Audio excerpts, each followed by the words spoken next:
오늘 예배를 참석하시고 보시니까 본당이 조금 변한 게 있죠? 뭐가 변했습니까? 네, 의자에 스티커가 다 없어졌죠. 네. 지난 3년 동안 뭐 파란색 스티커, 노란색 스티커 복잡하게 있었습니다만 이제 다 뗄 수 있게 됐습니다. 지난 3년 동안 코로나로 인해서 고생들이 많으셨습니다. 마침내 스티커를 떼고 마음껏 오늘부터 모이게 되셨습니다. 2023년 부활절 아침에 특별한 의미가 있는 것 같습니다. 우리 박수로 한번 하나님께 영광을 돌려드리겠습니다.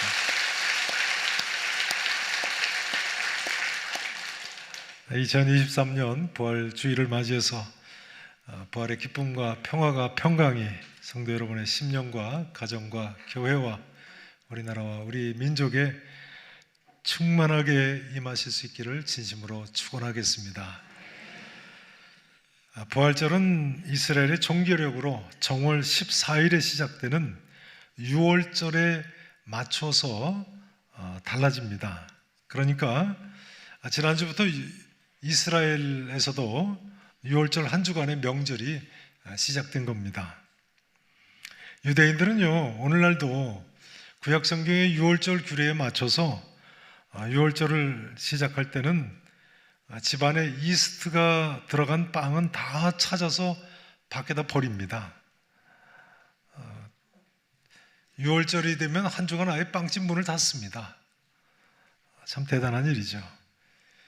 또 구약성경의 가르침대로 한 주간 유월절 기간, 명절 기간 동안은 저녁 시간에 온 가족이 둘러앉아서 이스트가 들어가 있지 않은 무교병 빵을 먹고 또 양고기를 먹고 쓴 나물을 먹고 포도주를 마십니다. 그리고는 저녁 만찬 이 시간에 시편 113편에서 118편까지 할렐이라고 불리는 성경을 읽으면서 하나님을 찬양합니다. 그리고 자녀들한테 유월절을 그때 있었던 출애굽 사건을 자세하게 부모가 자녀들에게 가르칩니다. 참 대단한 민족이죠. 우리도 자녀들에게 성경을 가르치자고 쉐마 학당도 하고 합니다만 유대인들한테 참 배울 점이 많습니다. 그러나 유대인들에게는요, 이처럼 유월절은 있어도 부활절은 없습니다. 왜 그렇습니까? 유대인들은 예수님께서 부활하신 지 이미 2000년이 지났어도 아직까지도 예수님의 부활을 믿지 않기 때문입니다. 그런데 오늘 본문에 보면요, 예수님께서 부활하신 바로 그날 저녁에 예수님의 부활을 특별히 믿게 된 두 사람의 유태인 이야기가 나옵니다. 이 두 사람은, 한 사람은 글로바라는 사람이고요, 또 한 사람의 이름은 알려져 있지 않습니다. 이 두 사람이 예루살렘 성에서 25리 정도 떨어진, 유대인 거리 계산법으로는 정확하게 11.2km가 떨어져 있는 거리입니다. 엠마오라는 마을로 두 사람이 내려갈 때 부활하신 예수님을 만났습니다. 오늘 본문은 이 두 사람이 예수님 만난 사건을 길게 자세히 읽어보신 대로 기록을 하고 있는데요. 그럼 이 기록에 의하면 엠마오로 가던 두 제자는 어떤 사람들이었습니까? 결론부터 말씀드리자면요, 이 두 제자에게서 오늘의 내 모습을 좀 발견하실 수 있기를 바랍니다. 내 모습을 투영시키실 수 있으면 좋겠습니다. 먼저 이 두 사람은요, 과거에 아주 열심히 있던 제자들이었습니다. 과거에는 이 두 사람은 예수님을 열심히 따르던 제자들이었습니다. 13절 말씀을 보세요. 24장 13절에 보시면요, 그날에 그 둘이 예루살렘에서 25리 되는 엠마오라 하는 마을로 갔다고 돼 있어요. 그날에 그들 중 둘이, 그들이 누굽니까? 예수님의 십자가에 돌아가심을 목격한, 그리고 모여있던 그 사도들하고 이 두 사람이 끝까지 함께 있었던 사람들인 겁니다. 예수님 십자가에 돌아가신 후까지도 말이죠. 그러나 이 두 사람은 이제 예루살렘 성을 등지고 예루살렘 서쪽에 있는 엠마오로 내려가고 있습니다. 문제가 되는 것은요, 지금 이 두 제자가 사실은 어디로 가야 하는 사람들입니까? 어디로 가야 하는 사람들입니까? 자, 마태복음 28장 7절을 좀 보시죠. 마태복음 28장 7절 말씀을 보시면요, 전면 스크린을 보시고 읽으셔도 되겠습니다. 마태복음 28장 7절을 보시면요, 예수님께서 부활하신 무덤에 막달라 마리아를 비롯한 여자들이 찾아갔을 때 새벽에 천사가 이 여인들한테 뭐라고 이야기를 합니까? 보세요. 7절 보세요. 또 빨리 가서 그의 제자들에게 이르되 그가 죽은 자 가운데서 살아나셨고 너희보다 먼저 어디로 가신다고요? 갈릴리로 가시나니 거기서 너희가 부활하신 예수님을 배우리라 하라. 보라, 내가 너희에게 일렀느니라 했다는 거예요. 그 아래 10절 말씀을 보세요. 10절 말씀, 자 같이 읽어보십니다. 이제 부활하신 예수님이 또 직접 이 여인들한테 나타나서 하시는 말씀입니다. 10절 함께 읽으십니다. 시작. 이에 예수께서 이르시되 무서워하지 말라. 가서 내 형제들에게 갈릴리로 가라 하라. 거기서 나를 보리라 하시니라. 내 형제들에게 어디로 가라고 하라고요? 갈릴리로 가라 하라.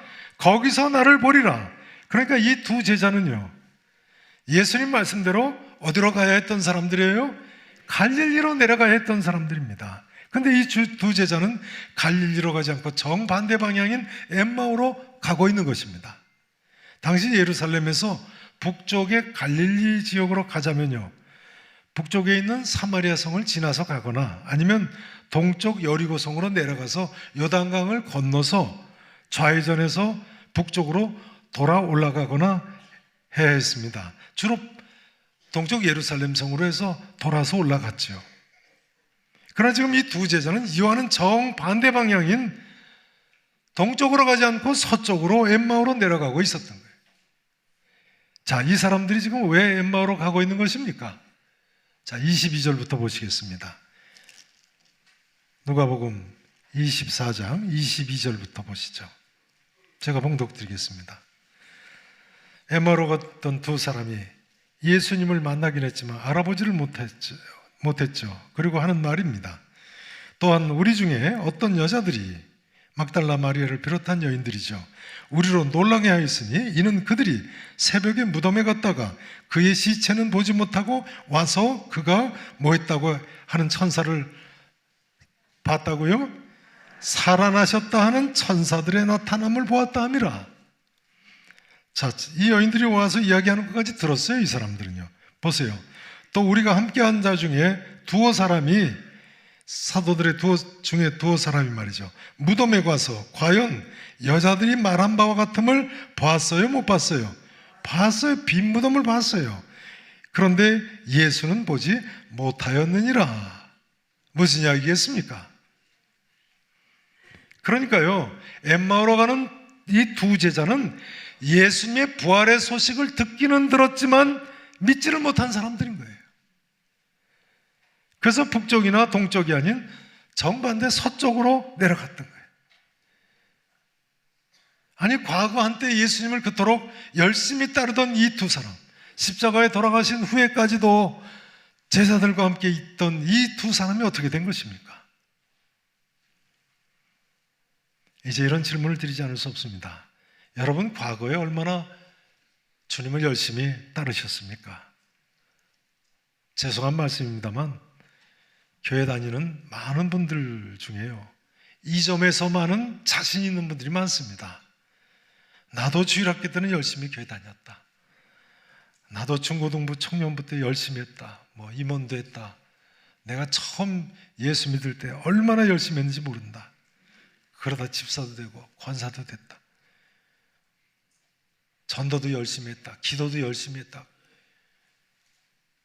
여기 서 있는 저도요, 왕년에는요, 뭐 제가 과거에 있었던 일을 말씀드리려는 것이 아니고요, 우리 중에 과거에 열심히 쓰셨던 분들이 많지 않습니까? 그러면요, 요즘은 어떠십니까? 이것이 중요한 것 아니겠습니까? 요즘은 어떠십니까? 그간 누구든 변치 않고 주님을 따르는 것이 중요한 것입니다. 예수님 말씀대로 쟁기를 잡고 뒤를 돌아보는 자와 같이 되셔야 되겠습니까? 유명한 데이비드 리빙스턴 이야기를 좀 꺼냈으면 좋겠습니다. 영국 선교사 리빙스턴이 중앙아프리카 내지 우지질한 깊은 곳에 들어가서 선교를 하다가 병이 들고 거의 영양실조로 죽게 됐는데요. 마침 그때 뉴욕 헤럴드지에서 리빙스턴을 취재하기 위해서 유명한 스탠리 기자를 파견을 했습니다. 유명한 사건이죠. 1871년 11월 10일에 있었던 일입니다. 이때 스탠리 기자는 리빙스턴이 아프리카에서 선교를 하다 보니까요, 리빙스턴이 6년 만에 처음 보는 백인이었다는 거예요. 대단한 거죠. 게다가 2년 만에 고국의 소식을 처음으로 듣게 됐다는 거예요. 2년 동안 고국 영국의 소식을 듣지를 못하고 아프리카 내륙에 깊숙이 들어가 있었던 거죠. 아무튼 리빙스턴은 이때 스탠리 기자가 가져온 약을 먹고 또 음식을 먹어서 병들고 영양실조된 데서 기적적으로 회생을 합니다. 그리고 스탠리 기자가 4개월 4일간 리빙스턴과 함께 있었는데요. 마침내 스탠리 기자가 이제 돌아갈 시간이 됐습니다. 스탠리 기자가 리빙스턴에게 같이 가자고 간청을 했다는 거예요. 같이 영국으로 돌아가자고. 영국으로 돌아가셔서 건강 회복하신 후에 다시 오실 수 있지 않겠느냐고 설득을 했습니다. 그런데 리빙스턴은 이 스탠리 기자의 제의를 거절을 했습니다. 리빙스턴 전기는 이 사실을 이렇게 기록하고 있습니다. 이 제안이 유혹적이었고 잠시 영국에 돌아가서 건강 회복하고 오시면 되지 않겠느냐는 이 제안이 유혹적이겠죠. 리빙스턴이 또한 잠시 그것을 받아들였다고 할지라도 아무도 그를 탓할 수 없었을 것이다. 그러나 리빙스턴은 고국과 친구와 자식이 몹시 그리웠지만 그는 그의 일이 끝나기 전까지 그 땅을 떠나는 것을 확고부동하게 거절했다. 의무에 대한, 잘 들어보세요, 의무에 대한 그의 완전한 헌신, 자아의 전적인 포기가 이때보다 더 분명하게 나타난 적이 결코 없었다. 여기 리빙스턴이 의무라고 표현한, 리빙스턴의 의무라고 표현한 세 가지가 있습니다. 첫째는요, 아프리카 땅에 복음을 전파하는 것이고요, 물론. 두 번째는 나일강의 근원을 발견하는 것이었습니다. 마침내 세계에서 제일 긴 나일강 근원을 발견했죠. 마지막 세 번째는 아프리카 땅에서 사용되던 노예 매매를 저지하려는 하나님 앞에서의 의무였습니다. 이렇게 해서 스탠리 기자가 이제 혼자 돌아가게 됐는데요. 리빙스턴이 스탠리 기자가 돌아간 지 닷새 후에 생일날을 맞이합니다. 59회 생일날에 리빙스턴이 자기 일기장에 이렇게 쓰고 있습니다. 3월 19일 생일, 나의 왕이시여 나의 생명이시여 나의 모든 것이 되시는 예수님, 나의 모든 자아를 다시 당신께 바칩니다. 이 리빙스턴이 이처럼 변치 않고 주님을 열심히 따를 때요, 아프리카 오지에서 무려 2만 9천 마일, 키로수로는 5만 킬로 가까이 되는 내륙 오지를 여행을 했습니다. 5만 킬로를, 아프리카 내륙 오지를 1800년대 말에 선교 여행을 들어갔다. 참 대단하죠. 역시 별로 잘 안 놀라시네요. 5만 킬로라니까요. 1800년대 말이에요. 리빙스턴은 당시 알려진 지구 땅덩어리에 약 100만 평방마일의 땅을 추가했다고 합니다. 그러니까 인류가 100만 평방마일 이상을 알지를 못했던 거예요. 그 새로 탐험을 해서 이 사람이 발견한 거예요. 그리고 또한 세계 3대 폭포 중에 하나인 빅토리아 폭포를 물론 발견했죠. 이것이 다가 아닙니다. 놀라운 사실은요, 이 리빙스턴의 영향으로 그가 죽은 후에 수많은 젊은이들이 아프리카 선교사로 헌신을 했어요. 오늘날 결과적으로 어떻게 되는지 아십니까? 놀랍게도 아프리카 대륙 중부 남쪽으로는 아프리카 대륙 아래쪽 전체가 복음화가 됐어요. 아프리카 대륙 북부 지역은 오늘날 거의 이슬람 지역 아닙니까? 그러니까 만일 리빙스턴이 없었다면 아프리카 남부 지역의 약간의 지역만 제외하고는 전부 오늘날 이슬람 국가가 될 뻔했을 것으로 추정을 합니다. 리빙스턴이 없었다면요, 그 사람 한 사람 때문에, 그 사람의 영향력 때문에 오늘날 아프리카의 그 큰 대륙의 남부, 중부, 이남의 지역이 완전히 복음화돼 버렸어요. 이뿐만이 아니고요, 리빙스턴의 소원대로 노예 매매가 전 세계적인 지탄을 받게 되면서 점차 사라지게 됐습니다. 성도 여러분, 데이비드 리빙스턴의 이 스토리는요, 우리가 어떻게 변치 않고 주님을 따라야 할 것인지를 가르쳐주고 있습니다.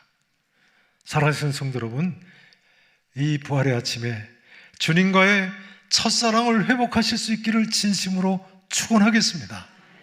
우리가 첫사랑을 회복해야 되겠어요.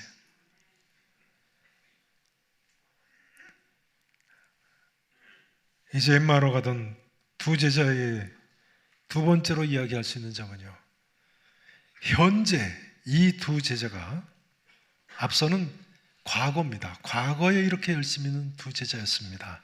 이제 현재 이 두 제자가 말이죠, 절망과 시리에 빠져 있는 사람들이라는 점입니다. 따라서 하실까요? 절망과 시리에 빠져 있는 두 제자. 거기 주보 2면에 설교 메모란에 그렇게 적어 놓으세요. 첫 번째는 과거죠. 과거. 따라서 하세요. 열심히 있던 두 제자. 두 번째는요, 현재입니다. 따라서 하시죠. 절망과 시리에 빠져 있는 두 제자. 자, 현재의 모습을 보세요. 17절 말씀을 보십니다. 예수께서 이르시되, 아직 예수님, 부활하신 예수님인 걸 모르는 거죠. 이 두 제자가 만나서 이야기하면서도요, 너희가 길 가면서 서로 주고받고 하는 이야기가 무엇이냐 하시니, 두 사람이 무슨 빛을 띠었다고요? 슬픈 빛을 띠고 머물러 서더라. 그야말로 주님을 잃고 절망과 시리에 빠져 있는 모습입니다. 슬픈 빛을 띠고 살아가는 두 사람이었어요. 과거의 두 제자는 어떤 사람이었다고요? 예수님을 열심히 따르던 제자들이었습니다만, 현재는 왜 이렇게 절망과 시리에 빠진 제자들이 됐어요? 한마디로 믿음이 없어서요. 믿음이 없어서. 이 두 사람이 절망과 시리에 빠진 이유가 뭐예요? 21절 이하를 보세요. 우리는 이 사람이, 예수님 말이죠, 예수님이 이스라엘을 속량할 자라고 바랐노라. 이뿐 아니라 이 일이 일어난 지가 며칠째예요? 사흘째. 예수님 십자가 못 박히신 지 사흘째 되는 저녁이에요. 그러니까 부활하신 날, 그날 저녁에 이 사건이 있었던 거예요. 예수님이 이미 부활하셨어요? 안 하셨어요? 그날 새벽에 부활하셨죠. 그런데도 부활했다는, 예수님을 목격했다는 그 여인들의 말, 또 이상하다는 제자들의 말을 이 두 사람은 믿지를 못하는 거예요. 그래서 여전히 슬픈 빛을 띠고 절망과 시리에 빠져서 엠마오를 향해서 내려가고 있는 거예요. 이 두 사람이 이처럼 좌절하는 이유는 오직 한 가지입니다. 부활하신 그 놀라운 사실을 제자들에게 듣고도 믿지 않았기 때문에. 25절에 보면요, 예수님께서는 이런 두 사람을 이렇게 꾸중하십니다. 미련하고 선자들이 말한 모든 것을 마음에 더디 믿는 자들이요. 여러분, 우리가 예수 그리스도의 부활을 믿어야 되겠습니다. 부활신앙을 가져야 되겠어요. 어떤 경우에도 부활신앙을 가진 사람은요, 절망하거나 낙심하지 않습니다. 예수님께서 부활하셨는데, 예수 믿는 사람이, 부활하신 예수님을 믿는 사람이 어떻게 더 이상 절망하고 낙심을 하겠습니까? 엠마오로 가던 두 제자의 눈이 밝아져서 부활하신 예수님을 알아보았던 것처럼요, 우리의 영혼도 밝아져서 부활하신 예수님이 나와 함께 하심을 믿기만 하면 될 줄로 믿으시기 바랍니다. 맞아, 예수님 부활하셨지. 맞아, 세상 끝날까지 부활하신 예수님께서 나와 항상 함께 하시겠다고 약속하셨지. 맞아, 그 부활하신 예수님 지금 내 곁에 계시지. 이 생각이 드는 순간 인생의 그 어떤 문제도 더 이상 문제가 아니게 되는 것입니다. 부활하신 예수님께서 볼지어다 내가 세상 끝날까지 너희와 항상 함께 있으리라 우리에게 분명히 약속하지 않으셨습니까, 여러분? 요는 이것입니다. 부활하신 예수 그리스도를 믿는 것이요, 현재 우리가 안고 있는 모든 문제의 해결책입니다. 믿으십니까? 틀림없어요. 내가 만일 엠마오로 가던 두 제자 중에 글로바이의 이름이 밝혀지지 않은 한 제자라고 해보죠. 함께 식탁에 앉아서 식사하다가 부활하신 예수님이 나와 함께 식사하신다는 사실을 아는 순간 내 모든 근심, 걱정, 염려가 다 순식간에 볶는 녹듯이 녹아버리지 않겠습니까, 여러분? 그 어떤 고통이나 내게 있는 아픔이나 실망거리들이 이제는 희망과 소망과 기쁨과 감격에 사로잡히겠죠. 여러분, 예수님의 부활을 사실로 믿으면요, 어떤 낙심과 슬픔과 고난과 고통도 다 기쁨으로, 환희로 바뀌는 법입니다. 사랑하시는 성도 여러분, 2023년 이 부활의 아침에 바로 이런 놀라운 하나님의 은혜를 맛보아하시는 계산의 성도 여러분 되실 수 있기를 진심으로 축원하겠습니다.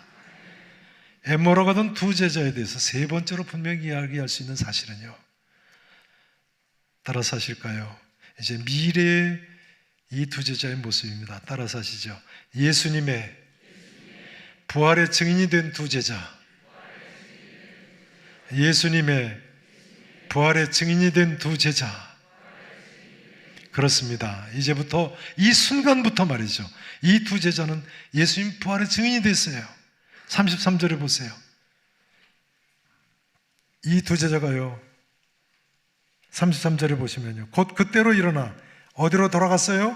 예루살렘으로 돌아갔어요. 돌아갔는데 그냥 예루살렘으로 돌아간 것이 아니고 누구한테 갔어요?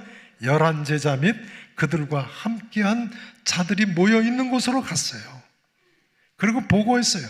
말하기를 주께서 과연 어떻게 되셨다고요? 살아나시고 시몬에게 보이셨다 하는 그 사람들의 말을 듣고 자기들도 두 사람도 길에서 된 일, 예수께서 떡을 떼심으로 자기들에게 알려지신 것을 말하더라. 우리가 부활의 주님을 만났다고 산 증인이 되었어요.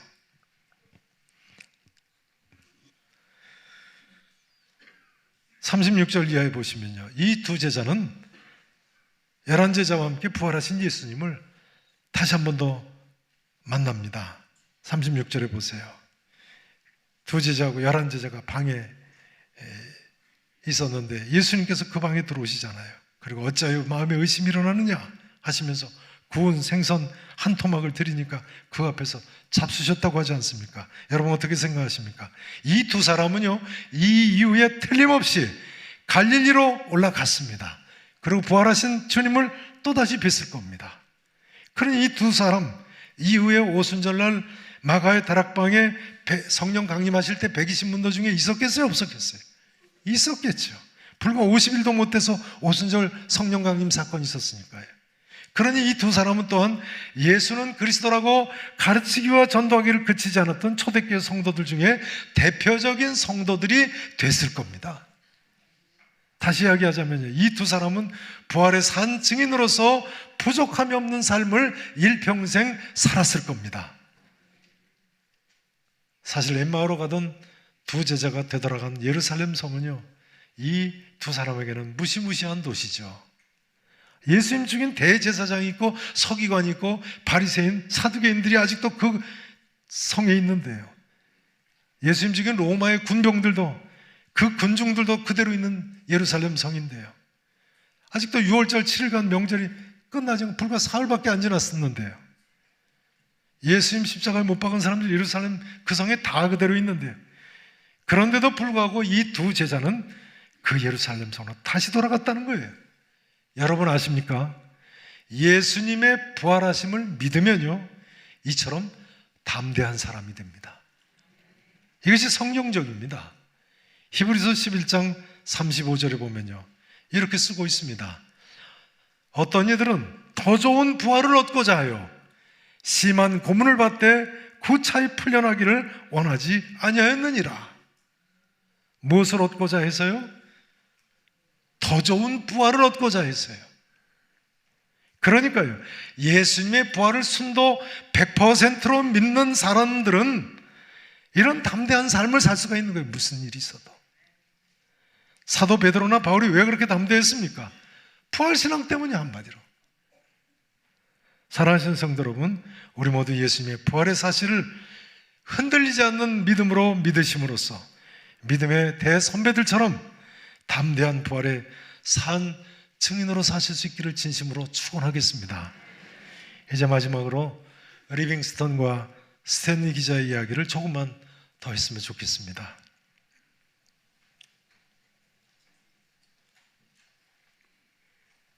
스탠리 기자와 동행을 거부했던 리빙스턴은 스탠리가 떠난 후에 18개월 만에 세상을 떠납니다. 그러니까 1년 6개월 더 살고 천국에 가셨어요. 계속 아프리카 내륙 여행을 하다 보니까 말라리아에 걸려서 침대에 무릎을 꿇고 기도하시다가 세상을 떠났죠. 그런데요, 그 순간에 믿지 않는 사람들이 보기에는 리빙스턴의 아프리카 선교 33년의 수고가 한순간에 다 물거품으로 돌아가는 것 같이 보이는 순간이었을 겁니다. 아니, 말라리아에 걸려서 기도했는데 세상을 떠나다니 말이죠. 그러나 앞서 말씀드린 대로 이 소식을 듣고는 아프리카를 위해서 수많은 젊은이들이 선교사로 헌신을 했어요. 그 중에 여러분 아십니까? 대표적인 인물이 누군지 아십니까? 바로 스탠리 기자입니다. 이 스탠리 기자는요, 리빙스턴을 만날 때까지도 놀랍게 무신론자였습니다. 하나님은 존재하지 않는다고 확신한 사람이었어요. 그런데 이 스탠리 기자가 아프리카 선교사로 헌신하고 3년 가까이 1000일간이나 고생하며 아프리카 내륙 여행을 리빙스턴 대신 해가지고 리빙스턴이 살던 아프리카 콩고강 어귀까지 이르러서 복음을 전했습니다. 훗날에 이 스탠리 기자가 이렇게 고백을 하고 있습니다. 잘 들어보세요. 1871년은 스탠리 기자가 처음으로 리빙스턴을 찾아가서 취재하던 그 만난 해입니다. 1871년, 나는 런던 제1의 무신론자로서 편견을 가지고 그에게로 갔다. 처음 리빙스턴 만나러 갈 때는 런던 제1의 무신론자라고 자기를 표현하고 있네요. 편견을 가지고 리빙스턴을 만나러 갔다는 거예요. 취재하러 간 거죠. 그는 이렇게 계속 쓰고 있습니다. 4년 4일 동안 나는 그와 함께 같은 집, 같은 배, 같은 천막에서 살았으나 그에게서 결코 잘못을 발견하지 못했다. 리빙스턴에게서요. 그 다음에 이렇게 쓰고 있어요. 솔직히 말하지만 나는 성격이 급한 사람이어서 과거에는 별 이유도 없이 우정관계를 끊어버리곤 했었다. 그러나 나는 리빙스턴에게서 화를 낼 만한 이유가 전혀 없는 것을 발견했고, 리빙스턴과 매일 함께 살아갈수록 그를 향한 나의 흠모는 더해갔다. 이렇게 계속되고 있습니다. 우리가 만난 후 여러 달 동안 나는 그의 말에 귀 기울이게 되었고, 그가 성경이 말하는 모든 것을 행하는 것을 보고 놀라게 되었다. 그의 경건, 그의 부드러움, 그의 열심, 그의 진지함, 그리고 그가 어떻게 조용히 그의 일을 힘쓰는가를 보고 나도 남을 위한 동정심이 생겼다. 여기 남이라는 것은 아프리카 사람들을 가리킵니다. 아프리카 사람들을 동정심을 갖고 보게 됐다는 거예요.